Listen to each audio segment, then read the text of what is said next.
Les actions concrètes, écoutez, je vous dis, on part en général de nos chiffres et on essaye de les améliorer. Alors ce qu'on a fait aussi, et c'est déjà depuis quelques années, mais c'est à maintenir pour l'avenir, je suis personnellement anti-CV anonyme.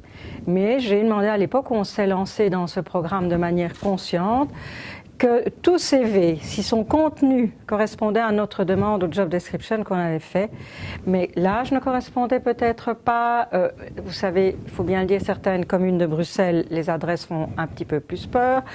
Je veux dire, des éléments extérieurs ne convenaient pas, j'ai invité, mais avec une certaine fermeté, les managers à rencontrer toutes ces personnes-là.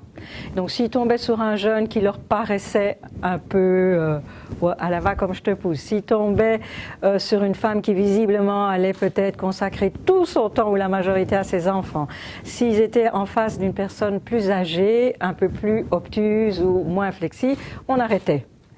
Sauf qu'on n'a jamais arrêté ces interviews, donc c'était 20 minutes minimum. Si on n'est pas dans le cliché, on va plus loin. On a toujours été plus loin. Et à cette époque-là, on a multiplié par 2 nos jeunes et on a multiplié par 2 nos personnes d'origine allochtone. Et je ne dis pas qu'on les multiplie par 2 chaque année, loin de là. D'abord parce que notre nombre de membres du personnel n'a pas évolué de la même façon depuis les années 2008, 2009. Mais tout le monde est très attentif à ça. La personne et ce qu'elle a fait. Puis aujourd'hui, on recrute quelqu'un pour une personnalité, un potentiel et un commitment. Et ça, vous le retrouvez dans toutes les catégories. À partir du moment où le manager est focalisé sur ces 3 axes-là, la diversité est presque automatique et on est rentré dans un cercle vertueux. On a vu à quel point ça pouvait être enrichissant.